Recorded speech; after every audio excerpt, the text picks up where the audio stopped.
కరోనాలో ఆయుర్వేదం పనిచేస్తుందని మొదటి నుంచి చెప్పే డాక్టర్ కింద కృష్ణపట్నం ఆనందయ్య గారి ట్రీట్మెంట్ గురించి అది పనిచేస్తుందా, ఎంతవరకు పనిచేయచ్చు, పనిచేస్తే ఏ రకంగా పనిచేయచ్చు, సో ఏం నష్టం జరగవచ్చు అనే దాని మీద పూర్తిగా నేను వివరణ ఇవ్వాలనుకుంటున్నాను. అయితే మీరు ఫస్ట్ నేను మీకు తెలుసుకోవాల్సిన విషయం ఏంటంటే, నేను మొదటి నుంచి ఆ తిప్పతీగతో సహా మొదటి నుంచి ఆయుర్వేదం ఇది పనిచేస్తుంది, అశ్వగంధనో తిప్పతీగనో ఆ తర్వాత వేరియస్ అదర్ ఏవైతే మన ఆయుష్ డిపార్ట్మెంట్ సజెస్ట్ చేసిందో వాటిల్లో కొన్నో ఇవి పనిచేస్తున్నాయని మొదటి నుంచి చెప్తున్న డాక్టర్ని నేను వాడటం కూడా జరిగింది. సో 1891 అడ్మిషన్స్ నా పేరు మీద ఆరోగ్యశ్రీలో అయినాయి. So this are on record. సో ప్రభుత్వ డాక్యుమెంటేషన్లో ఉంటుంది. సో వాటిల్లో 16 మాత్రమే డెత్స్ అయినాయి. 0.9% మోర్టాలిటీ. మా జిల్లా కృష్ణా జిల్లా మోర్టాలిటీ కన్నా కూడా 1.4 ఉంటే నా దగ్గర మోర్టాలిటీ 0.5% తక్కువ ఉంది. సో అది ఎలా సాధ్యమైంది అంటే, కోర్స్ నేను మా ఇంగ్లీష్ మెడిసిన్లో ఏదైతే ఒక పేషెంట్స్ని కేటగరైజ్ చేసుకుని డిఫరెంట్ కేటగిరీ పీపుల్కి డిఫరెంట్గా, సో ఈ హై రిస్క్ వాళ్ళ ముందు కేటగిరీ చేసుకుని వాళ్ళకి ఒక ట్రీట్మెంట్ ఇవ్వటమో, లేకపోతే ఈ కాల్చిసిన్ మిథైల్ ప్రెగ్నెన్సీలోను అవిలు ఈ కాంబినేషన్ టాక్రిజుమాబ్కి బదులుగా అట్లా వాడటమో, సో చౌకగా చేసుకుని, సో దీంతో పాటు ఆయుర్వేదిక్ డైట్ ప్రిన్సిపల్స్ అట్లానే తిప్పతి కషాయం ఇచ్చేవాడిని ఒక స్థాయి తర్వాత. అట్లానే ఇంకొంతమందికి ఏంటంటే అవసరమైన వాళ్ళకి ఆక్సిజన్ లెవెల్స్ ఇంకొద్దిగా తేడా ఇబ్బంది పడే వాళ్ళకి ఇంకొన్ని ఆయుర్వేద మందులు, కొన్ని అప్పట్లో కొన్ని కేరళ నుంచి తెప్పించినవి, ఆ తర్వాత ఇప్పుడు టాబ్లెట్స్లా ఇక్కడ కూడా దొరుకుతున్నాయి. సో ఇట్లా ఒక రకమైన ట్రీట్మెంట్ ఇవ్వటం వల్ల ఇంటిగ్రేటెడ్ ట్రీట్మెంట్, నేను హోమియోపతిని వాడాను, కొంతవరకు సిద్ధాని కూడా వాడాను, కొంత యునానీని కూడా వాడాను. సో ఒక్క ఆయుర్వేదం మాత్రమే కాదు. సో మన ఏదైతే మన భారతీయ ఏదైతే ఆయుష్ ఏవైతే ఉన్నాయో వాటిలన్నింటినీ కూడా, అట్లాగే పేషెంట్స్కి ధైర్యం చెప్పాను, ప్రాణాయామ చేసుకోమని చెప్పాను, అంటే యోగా. సో ఇవన్నిటిని ఇంటిగ్రేట్ చేయటం వల్ల అంత మంచి ఫలితం వచ్చింది అని నేను బలంగా నమ్ముతున్నాను. మరీ ముఖ్యంగా ఏంటంటే పేషెంట్తో మాట్లాడేవాడిని, ధైర్యం చెప్పేవాడిని, మీకేం కాదని చెప్పేవాడిని. అఫ్కోర్స్ కొంతమందికి అందరినీ రక్షించలేకపోయాను. కొంతమంది విషయంలో ఈ రోజుకి కూడా నా కళ్ళలో మెదలుతారు కొంతమంది. బట్ ఏంటంటే anyways I wanted to say that Ayurveda అనేది ఖచ్చితంగా ఈ కోవిడ్లో మంచి రోల్ ఉంది మన ఇంగ్లీష్ మెడిసిన్కి, మన ప్రాచీన మెడిసిన్కి. అట్లానే ఇంగ్లీష్ మెడిసిన్ తీసేయడానికి లేదు. ఇంగ్లీష్ మెడిసిన్ని తీసేసి అచ్చంగా అది వాడితే పూర్తిగా తగ్గిపోతుందని నేను అనుకోను. ఇంటిగ్రేట్ చేసుకోవాలి, అన్నిటినీ కలుపుకుని మనం వాడుకుంటే ఇంకా బెటర్ రిజల్ట్ వస్తుంది అనేటి మట్టికి నేను చెప్పడం కాదు, అది ప్రూఫ్. కావాల్స్తే every record is with Aarogyasri trust. నేను చెప్పేది వాస్తవం కాదు, ఆ నెంబర్స్, ఆ మోర్టాలిటీ నెంబరు మీరు కావాల్స్తే ఎవరన్నా కూడా వెరిఫై చేసుకోవచ్చు. నేను గాల్లో మాటలు చెప్పట్లేదు. సో ఇప్పుడు నేను ఆయుర్వేదంలో వేరు, ఈయన ఏదైతే చెప్తున్నారో ఇది వేరు. అదేంటంటే నాటు వైద్యం. ఆయుర్వేదం ఒక ప్రాపర్ స్టడీ, అబ్జర్వేషన్ ఇవన్నీ కూడా ఉన్న ఒక సైన్స్. అది ఆయుర్వేదం అనేది. నాటు వైద్యం అనేది ఏదో ఈ ఆకో ఈ ఎలమో దీనికి పనిచేస్తుంది అన్నట్లు ఒక బేసిక్ అవగాహన. దాంతో ఆ కాంబినేషన్ దేనికి ఎంత ఇవ్వాలనే కాంబినేషన్ కూడా సరిగ్గా తెలియకపోవచ్చు. సో అలా నాటు వైద్యం వలన ఒక్కొక్కసారి తప్పులు జరిగి ఉండొచ్చు, కొన్ని సైడ్ ఎఫెక్ట్స్ వస్తాయి, కొన్ని సీరియస్ సైడ్ ఎఫెక్ట్స్ కూడా వస్తాయి. సో మీరు నాటు వైద్యాన్ని తీసుకొచ్చి ఆయుర్వేదానికి పొలవమాకండి. సో ఇప్పుడు అది సక్సెస్ అయితే వేరు, లేకపోతే ఫెయిల్ అవుతుందా అని అంటే, ఇప్పుడు మీకు ఒక్క మాట చెప్తానండి. సో ఆయన ఏదైతే వాడుతున్నారో వాటిలన్నిటికీ కూడా మ్యాక్సిమం అన్నిటికీ కూడా ఇన్ఫ్లమేషన్ని తగ్గించే గుణం ఉంది. కొన్ని యాంటీ ఆక్సిడెంట్స్ అంటారు అన్నమాట, అంటే క్యాన్సర్కి ఫైట్ చేసే శక్తి ఉన్నవి యాంటీ ఆక్సిడెంట్స్ అంటే.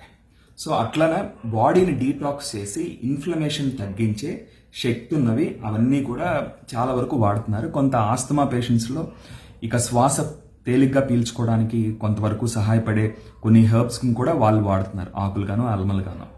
సో అయితే ఇవన్నీ కూడా కొంత ఉపయోగపడతాయి. కానీ ఏదైతే కృష్ణపట్నం ఇది అంటున్నారో అది ఒక్కసారి మింగినంత మాత్రాన కరోనా ఎప్పటికీ రాదు అని అంటే మట్టికి అది పచ్చి తప్పు. 100%, 100కి 100% ఫాల్స్. అయితే ఈ కరోనాకి ఇంగ్లీష్ ట్రీట్మెంట్ తీసుకుంటేనే దాంతోపాటు ఎడ్జువెంట్గా, సో మరి అవన్నీ ఏం కాంబినేషన్ కలుపుతున్నారో ఎంత కలుపుతున్నారో నాకు తెలియదు, కానీ అందులో ఉండే ఇంగ్రీడియంట్స్ ఏవైతే ఉన్నాయో వాటిల్ని అంటే ఏంటంటే ప్రాపర్గా సరైన కాంబినేషన్లో కలిపి ఒక ఎడ్జువెంట్గా తీసుకుంటే కనుక రిజల్ట్ అనేది ఇంకా బెటర్గా ఉంటుంది. అది నేను బట్టి ఖచ్చితంగా చెప్పగలను. అట్లానే అది కూడా ఒక్కసారి తీసుకుంటే కాదు. సో ఒక 5 రోజులు 6 రోజులు లేకపోతే అసలు రెండవ వారంలో మరీ ముఖ్యంగా ఒక మొదటి లక్షణం వచ్చిన కాడి నుంచి 7 రోజుల తర్వాత నుంచి మళ్ళీ ఒక 7 రోజుల వరకు కూడా ఆ రెండో వారంలో తీసుకుంటే కనుక ఖచ్చితంగా బెటర్ రిజల్ట్ వస్తుంది. సో అయితే నేనేమి మొహమాట పడను. నేను ఇంగ్లీష్ డాక్టర్నని లేకపోతే పల్మనాలజిస్ట్ అను లేకపోతే ఐసూ స్పెషలైజేషన్ చేశాను ఏంటి చెప్పటం అని. నేను మా ఇంట్లో వాళ్ళకి కోవిడ్ వచ్చినా కూడా ఇప్పుడు రెమ్డెసివిర్ పని చేయదని నేను చెప్పను. రెమ్డెసివిర్ బాగానే పనిచేస్తుంది, ఖచ్చితంగా బాగా పనిచేస్తుంది. బట్ ఏంటంటే అంత అవసరం అని వ్యాక్సిన్ వేయించుకున్నాం సరిపోతుంది అన్న దీంట్లో సో మామూలు మా ఇంగ్లీష్ మెడిసిన్ అంతా వాడుకుంటా నేను వాడింది ఏంటంటే సో ఇది నేలవేము అనేది. సో ఇందులో యాంటీవైరల్ ప్రాపర్టీస్ బాగుంటాయి. సో ఇది యాక్చువల్లీ సిద్ధ మెడిసిన్. అట్లనే ఇది కూడా ఒక సిద్ధ మెడిసినే. ఇందులో మీకు బిల్వం ఉంటుంది, అంటే బిల్వపత్రం ఉంటుంది కదా. సో ఇప్పుడు శివుడి విషం మింగారని చెప్పేసి ఏం చేస్తారు, ఒక బిల్వపత్రం పెట్టి నీళ్లు పోస్తూ ఉంటారు.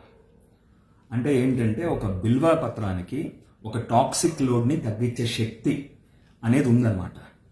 సో అది ఆయుర్వేదాలో దాని గురించి అట్లా మెన్షన్ చేస్తారు. సో అందువల్ల ఈ బాడీలో సైటోకైన్ స్ట్రోమ్ వచ్చి ఈ ఇన్ఫ్లమేషన్ అనేది బాగా పెరుగుతుంది. కాబట్టి ఇన్ఫ్లమేషన్ తగ్గించేవన్నీ కూడా ఏదైతే ఇందాక నేను చెప్పానో అవన్నీ పనిచేస్తున్నాయి.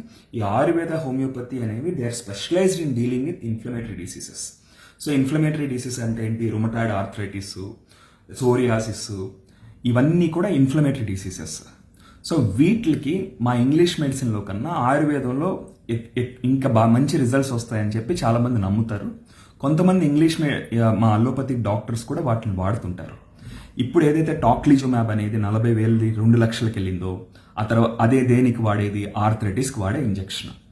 ఆ తర్వాత నేను ఏదైతే కాల్చిసిన్ అనేది ప్రమోట్ చేసి దాన్ని నా ట్రీట్మెంట్ మొత్తంలోకి మేజర్ లైఫ్ సేవర్గా నిలిచిందో సో అది కూడా ఆర్థరైటిస్లో వాడే మెడిసినే. ఆ తర్వాత ఇటాలిజుమాబ్ అని రీసెంట్గా ఇచ్చారు పర్మిషన్, అది సోరియాసిస్కి వాడేది. అంటే ఈ ఇంగ్లీష్ మెడిసిన్లో కూడా ఆ ఇన్ఫ్లమేషన్కి ఏదైతే ఇప్పుడు ఈ మధ్యన మళ్ళీ కొత్త ఫ్యాన్సీగా బ్యారిసిటినాబ్ అనేది ఒక ప్రమోట్ చేశారు కొంతమంది.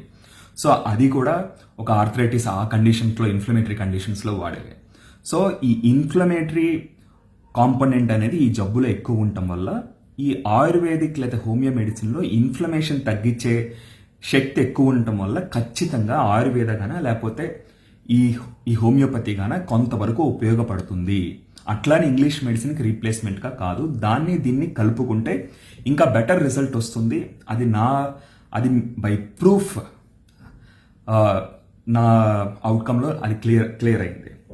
సో ఆ తర్వాత ఇది హోమియోపతి. సో ఫెర్రస్ ఫాస్ అనేది ఈ గొంతు నొప్పి నాకు మామూలుగా ఎక్కువ మాట్లాడినప్పుడు అలా కొద్దిగా గొంతు ఇన్ఫ్లమేషన్ వచ్చి గొంతు నొప్పి వచ్చినప్పుడు కూడా అట్లా తెచ్చుకుని వాడుకుంటూ ఉంటాను. ఇది 2-3 టాబ్లెట్లు వేసుకుంటా ఒక రోజు 2 రోజులు. సో ఇది కూడా ఇన్ఫ్లమేషన్ బాగా కంట్రోల్ చేస్తుంది. సో అట్లనే కాలీమూర్ అని ఇంకొకటి ఉంటుంది. సో 12x అనేది కాలీమూర్ 12x లేదా ఫెర్రస్ ఫాస్ కూడా ఇది బేసిక్ సాల్స్ ఇవి ఆ హోమియోపతి వాళ్ళు చెప్పేదాన్ని. సో అదేమంటే ఇప్పుడు మాకు ఫైబ్రోసిస్ని కంట్రోల్ చేయడానికి మాకు కొన్ని డ్రగ్స్ వచ్చినాయి రీసెంట్గా. పెర్ఫినిడోన్ అది కొద్దిగా పాతగా ఉండింది. ఆ తర్వాత సో ఇప్పుడు ఇది వచ్చి ఎప్పుడోనే మెన్షన్ చేశారు. సో హోమియోపతి బుక్స్లోనే అది ఎప్పుడో మెన్షన్ చేస్తున్నారు, ఇది ఫైబ్రోసిస్ని కంట్రోల్ చేస్తుంది అని. సో అయితే మా మెడిసిన్తో పాటు నేను దీన్ని ఇస్తున్నాను, అంతేగాని ఉట్టినే కేవలం ఇది ఒకటో వేసేసుకోండి తగ్గిపోతుందని నేను చెప్పట్లేదు. ఇంకొంతమందికి ఏంటంటే మా మెడిసిన్ కొద్దిగా టాలరేట్ చేయరు కొంతమంది. సో ఏదైతే మాకు ఇంగ్లీష్ మెడిసిన్లో ఫైబ్రోసిస్ అంటే ఏంటంటే లంగ్ తగ్గిపోయినా కొంతమందికి బాగా ఇన్వాల్వ్మెంట్ వచ్చిన వాళ్ళకి ఆ తర్వాత కూడా కొద్దిగా పీచ్ అయ్యే అవకాశం ఉంటుంది అనే ఒక దీంతో ఆ పీచ్ అవ్వకుండా ఆ తర్వాత కూడా దీర్ఘకాలికంగా రాకుండా మేము ఇచ్చుకునే మెడిసిన్. సో ఫైబ్రోసిస్ని ప్రివెంట్ చేయడానికి. సో మా ఇంగ్లీష్ మెడిసిన్ టాలరేట్ చేయని వాళ్ళకి నేను ఇది ఇచ్చినా కూడా మంచి రిజల్ట్ కనిపిస్తుంది. సరే నేను ఇవన్నీ కలుపుతున్నాను దీనివల్ల లేకపోతే దేనివల్ల తెలియదు, but anyways I'm definitely seeing a good result. I'm definitely నేను దీన్ని తీసి పాడేయటానికైతే లేదు. బట్ నాటు వైద్యానికినో ఆయుర్వేదానికి మధ్యన తేడానైతే మనం గుర్తించాలి. ఇంకా ఇంకోటి ఏంటంటే ఇదిగోండి, ఇది పౌడర్. నేను ఏం చేస్తానంటే, సో ఈ ఆయుర్వేద ట్యాబ్లెట్స్ ఏవైతే ఉన్నాయో ఒక 4 to 5 టైప్స్ ఆఫ్ ట్యాబ్లెట్స్ని కలపటం జరుగుతుంది. సో అవి కొన్ని పౌడర్స్గా వస్తే ఆ పౌడర్ని, లేకపోతే ట్యాబ్లెట్లు మింగు అని అంటే ఇంగ్లీష్ మెడిసిన్తో పాటు మింగటం పేషెంట్స్ కష్టమును.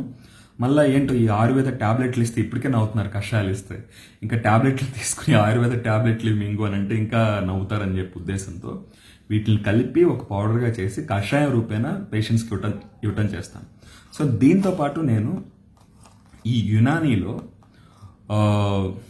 వాటిని ఏమంటారంటే కలోంజీ సీడ్స్ అంటారు.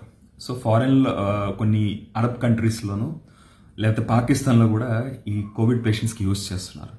సో ఇది ఏంటంటే ప్రాఫిటిక్ సీడ్స్ అంటారు.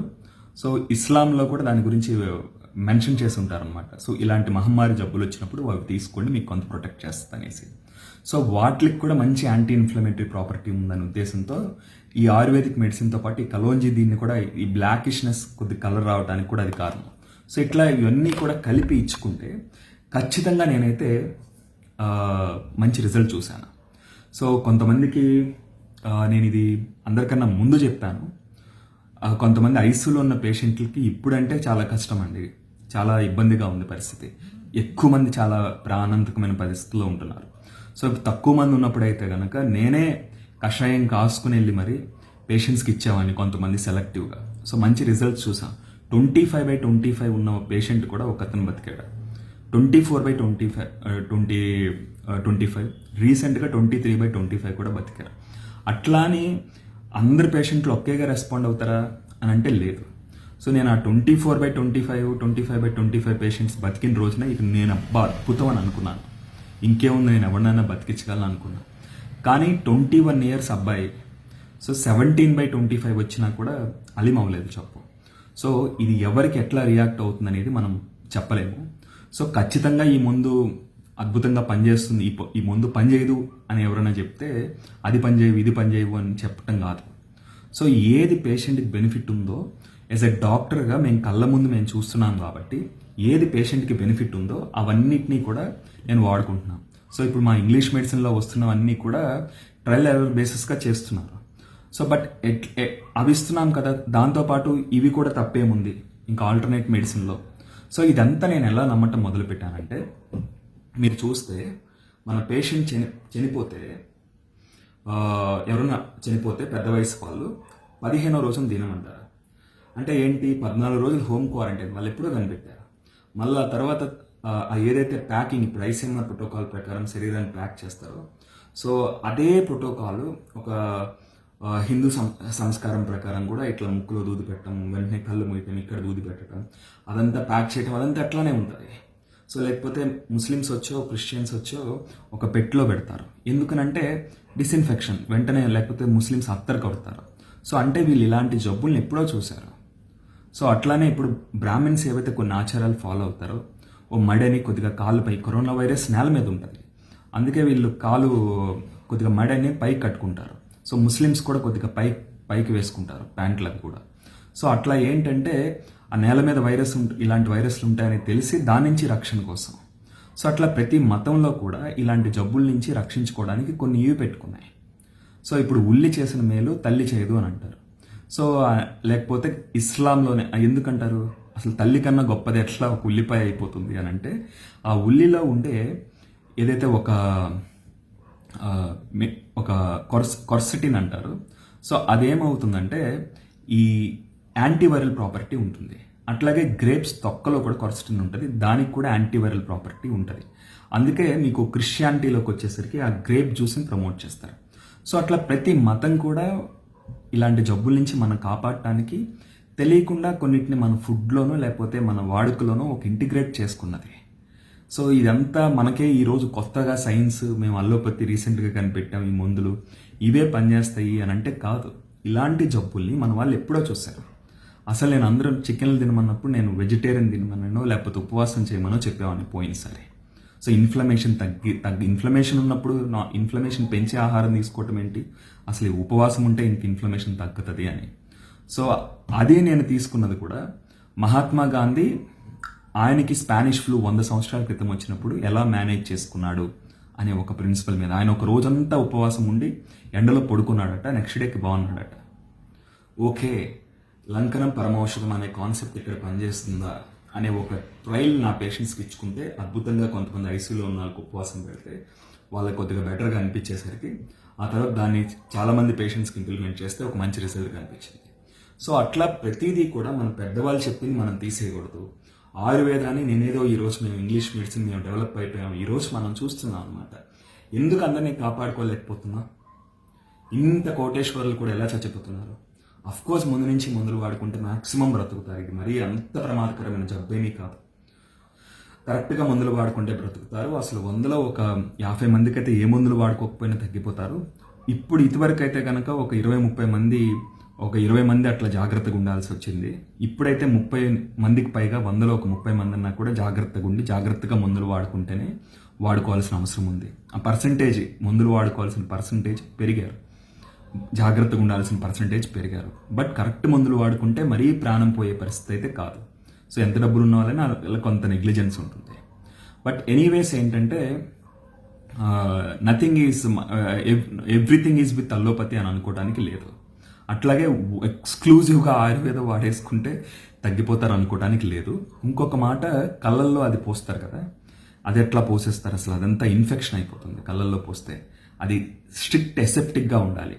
మరి అదేంటి కళ్ళల్లో పోసే ప్రిన్సిపల్ ఏంటంటే, పాత రోజుల్లో కొంతమంది నాటు వైద్యులు, ఇప్పుడు మాకు పేషెంట్ అప్పిరితప్పిరైపోతుంటే గుండె పల్స్ రేట్ మామూలుగా హార్ట్ రేట్ తగ్గిపోతున్నప్పుడు, లేకపోతే మేము సిపిఆర్ చేసేటప్పుడు ఒక షాక్ లాగా ఇస్తాం అనమాట. ఏమవుతుందంటే అది మొత్తం అంతా కూడా ఒకసారి ఇట్లా తెచ్చుకుంటాడు పేషెంట్. సో తెచ్చుకున్నప్పుడు మాకు ఇంకొద్దిగా బాడీలో ఇంకొద్దిగా ఒక దాన్ని మళ్ళీ ఒక ప్రయత్నం చేస్తాం. సో ఆ ప్రాణం పోతా ఉన్న ప్రాణాన్ని నిలబెట్టడానికి. అట్లనే ఈ కళ్ళల్లో ఏదైతే బాగా మంట పుట్టేది, ఒక స్ట్రాంగ్ ఇది ఉండేది ఇస్తే కనుక ఏమవుతుందనంటే, ఒక్కసారిగా ఇలా అన్నప్పుడు ఒక సెన్సోరియం అనేది ఇంక్రీజ్ అవుతుంది.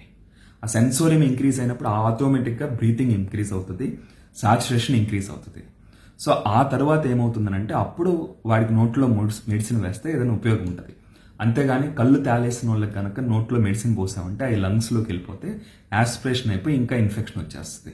సో ఆ ప్రిన్సిపల్ ప్రకారం నాకు తెలిసి కళ్ళల్లో ఏదైతే ఇది వీళ్ళు పోస్తున్నారో, సో అది ట్రీట్ చేయడానికి వాడే మెడిసిన్ కాదని నేను అనుకుంటున్నాను.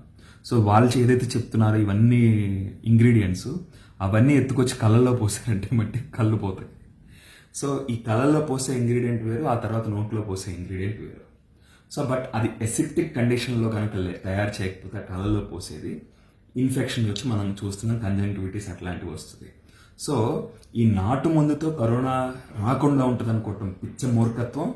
లేకపోతే ఒక్కసారో 2 సార్లు 3 సార్లు అది నాటు మందు మాత్రం మింగేస్తే కరోనా తగ్గిపోతుందని అనుకోవటం మూర్ఖత్వం.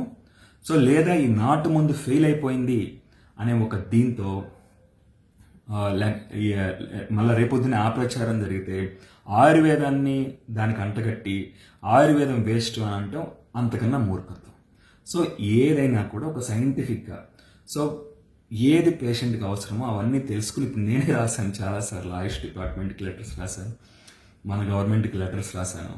ఎవరు పట్టించుకునే వాళ్ళు ఉన్నారు? అరే నేను ఈ మందులు ఇస్తున్నాను, ఇవి వాడుతున్నాను, పని చేస్తున్నాను అని చెప్పి. లేకపోతే నేను జనాలకు చెప్తా ఉన్నాను, ఎవరు పట్టించుకున్నారు? మీరేమైనా పట్టించుకున్నారా? ఏదో కొత్తగా ఒక న్యూస్ వస్తే దాని చుట్టూతో తిరుగుతారు. అరే నేను ఇంతమందిని ట్రీట్ చేశాను, అఫీషియల్గా ట్రీట్ చేశాను, అఫీషియల్గా ఈ రిజల్ట్ వచ్చిందన్నా కూడా పట్టించుకునే వాళ్ళు లేరు కదా. So anyways this is what I would like to say about the integrated treatment. And also ఖచ్చితంగా ఇంటిగ్రేటెడ్ ట్రీట్మెంట్ రోల్ అయితే ఉంటుంది. సో ఇంటిగ్రేటెడ్ ట్రీట్మెంట్ని ఇప్పుడే నమ్మండి, కానీ ఒక్క సైన్స్ని పోనీ అల్లోపతిని కొంతవరకు నమ్ముకున్నా పర్లేదు. అంతేగాని పూర్తిగా మేము హోమియోపతితో తగ్గించేసుకుంటాం కరోనాని, లేకపోతే నాటు వైద్యం తగ్గించేసుకుంటాం కరోనాని అంటే మట్టికి కుదరదు. ఇంటిగ్రేటెడ్ ట్రీట్మెంట్ ఇచ్చుకుంటే, అంటే వేరే సైన్స్ని కూడా కలుపుకుంటే ఖచ్చితంగా బెటర్ రిజల్ట్ వస్తుంది. I'm very much sure about that. Thank you very much.